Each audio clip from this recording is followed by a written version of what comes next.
جی السلام علیکم سر، میرا سوال یہ ہے، جب نماز کے لیے اقامت کہی جائے تو مقتدیوں کے لیے کیا حکم ہے؟ یعنی وہ صف بندی کے لیے کب کھڑے ہوں؟ قرآن و حدیث کی روشنی میں وضاحت فرما دیں، شکریہ۔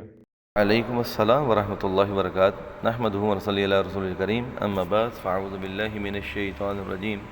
بسم اللہ الرحمن الرحیم۔ یہ جو سوال آپ نے کیا ہے، یہ اس کا جواب جو ہے ہم صحیح مسلم و بخاری کی بے شمار احادیث ہیں، ان میں سے ایک حدیث جو ہے وہ میں آپ کے سامنے بیان کرتا ہوں۔ صحیح بخاری کی 639 نمبر روایت ہے۔ ابو ہریرہ رضی اللہ عنہ راوی ہیں، کہتے ہیں کہ ایک مرتبہ رسول اللہ صلی اللہ علیہ وسلم اس وقت گھر سے باہر تشریف لائے جب نماز کے لیے اقامت ہو چکی تھی۔ آپ کو پتہ مسجد نبوی ہے تو گھر بھی جو ہے وہ ساتھ ہی حجرہ نبی کریم صلی اللہ علیہ وسلم کا، اور صفیں بھی درست کر لی گئیں، یعنی نبی کریم صلی اللہ علیہ وسلم جو ہیں ان کے آنے سے پہلے صف بندی ہو چکی تھی، حتیٰ کہ جب آپ صلی اللہ علیہ وسلم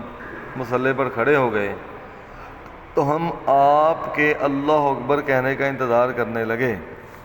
جس کو ہم تکبیر اللہ کہتے ہیں، لیکن آپ نے ہم سے فرمایا تم اپنی اپنی جگہ پر کھڑے رہو، اور خود واپس تشریف لے گئے۔ چنانچہ ہم سب اپنی اپنی جگہ پر کھڑے رہے، یہاں تک کہ آپ تھوڑی دیر بعد جب ہمارے پاس دوبارہ تشریف لائے تو آپ کے سر پر پانی ٹپک رہا تھا، کیونکہ آپ نے غسل فرمایا تھا۔ اب اور حدیث کو اگر دیکھا جائے تو نبی کریم صلی اللہ علیہ وسلم جو ہیں ان کو جنابت لاحق تھی، 640 نمبر روایت ہے۔ یہاں سے میں آپ کو بتاتا ہوں کہ سب بندی ہو چکی تھی، اتنے میں آپ تشریف لائے اور نماز کے لیے آگے بڑھے جب کہ آپ کو جنابت لاحق تھی، پھر آپ نے فرمایا تم اپنی جگہ کھڑے رہو۔ یعنی کہ یہاں پر ایک مسئلہ تو یہ جو ہے واضح ہو جاتا ہے کہ اگر امام جو ہے وہ بھول گیا ہے وضو کرنا یا اس کو غسل کی حاجت ہے تو کوئی بات نہیں، اقامت جو کہی گئی ہے وہ کہہ دی گئی ہے، اس کے بعد وہ جائے غسل کرے اور واپس آئے اور نماز پڑھائے۔ اب یہاں پہ جو اہم مسئلہ جو سوال کیا گیا ہے کھڑے کب ہونا ہے، نبی کریم صلی اللہ علیہ وسلم سے ایک اور روایت آتی ہے، فرمایا کہ تب تک تم صف بندی نہ کیا کرو، کھڑے نہ ہوا کرو جب تک مجھے نہ دیکھ لو، یعنی امام کو نہ دیکھ لو۔ تو کھڑے تب ہونا چاہیے جب آپ امام کو دیکھ لیں۔ اب جو لوگ یہ سمجھتے ہیں کہ تکبیر کے عمل محمد رسول اللہ آئے گا تو تب کھڑا ہونا ہے، تو یہ طریقہ نبی مکرم صلی اللہ علیہ وسلم کا نہیں، نہ ان کا سکھایا ہوا ہے۔ یہ بات آپ جو ہے وہ غور سے سمجھ لیں۔ کچھ لوگ جو عقیدت کے ساتھ محمد رسول اللہ کے الفاظ آتے ہیں صلی اللہ علیہ وسلم، ان کا نام آتا ہے، پھر وہ کھڑے ہوتے ہیں،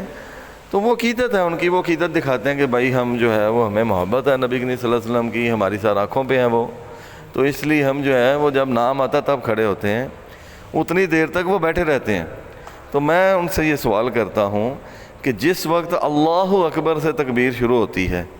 تو اللہ بڑا ہے یا اس کا بندہ جو سب سے عظیم شخصیت ہے محمد رسول اللہ صلی اللہ علیہ وسلم وہ بڑے ہیں؟ تو ذرا اس چیز پہ بھی غور کر لیں۔ اللہ سے بڑا کوئی نہیں ہے، وہ نبی ہیں تو نبی کو بھی بھیجا گیا اللہ کی پہچان کے لیے، تو اگر اللہ کو ہی آپ اگنور کر دیں گے تو پھر آپ ذہن میں رکھیں کہ کوئی بھی جو ہماری عبادت ہے وہ صرف اور صرف اللہ کے لیے ہے، محض اللہ کے لیے، تو اللہ کو راضی کرنا ہے، اور جب ہم اللہ کو راضی کرنے لگتے ہیں تو اس کے لیے ہمیں پیارے پیغمبر صلی اللہ علیہ وسلم کو راضی کرنا پڑتا ہے، اور نبی کریم صلی اللہ علیہ وسلم کا عمل کو دیکھیں میرے بھائی، نبی کریم صلی اللہ علیہ وسلم کیا سکھا کے گئے ہیں اس کو دیکھیں، اپنے مولوی صاحب کی ایکسٹرا آرڈینری قسم کی عقیدت سے بچیں۔ پیارے پیغمبر صلی اللہ علیہ وسلم کی عقیدت سرٹیفائیڈ ہے، صحابہ کرام رضوان اللہ اجمعین کے عمل جو سرٹیفائیڈ ہیں ان کی طرف غور کریں اور ان کے مطابق جو ہے وہ نماز ادا کریں۔ اس لیے اقامت امام کو آپ نے دیکھ لی ہے، وہ سمجھ لیں 20 30 40 میٹر آپ سے دور بھی ہے، آپ نے دیکھ لیا وہ آ رہا ہے، آپ اقامت کہیں صف بندیاں شروع کر دیں، اپنی صفوں کو برابر کریں۔ صف برابر کرنے کا بہت جو ہے وہ سخت حکم ہے نبی کریم صلی اللہ علیہ وسلم کا۔ تو یہ نہیں ہے کہ آپ نبی کریم صلی اللہ علیہ وسلم کا نام ہو تو پھر آپ نے کھڑے ہونا ہے، یعنی آپ دکھا رہے ہیں کہ وہ آپ کے لیے قابل احترام ہے، اتنے زیادہ اس کے لیے آپ کھڑے ہوتے ہیں، تو کیا اللہ آپ کے لیے قابل احترام نہیں ہے؟ اور جب اللہ اکبر ہوتا ہے تو کھڑا تو پھر آپ کو تبھی ہو جانا چاہیے، اگر آپ نے اسی جو ہے وہ تناسب سے سوچا ہوا ہے۔ تو اس لیے میں نے اللہ کے فضل سے، اللہ کے دین سے آپ کو جواب دے دیا ہے۔ اللہ تبارک و تعالیٰ سے دعا ہے کہ اللہ تعالیٰ ہمیں پیارے پیغمبر صلی اللہ علیہ وسلم کی سنت کو حاصل کر کے اپنے دلوں کے اندر جگہ دینے کی توفیق دے اور اس پر عمل کرنے کی توفیق عطا فرمائے۔ وآخر دعوانا والحمد للہ رب العالمین۔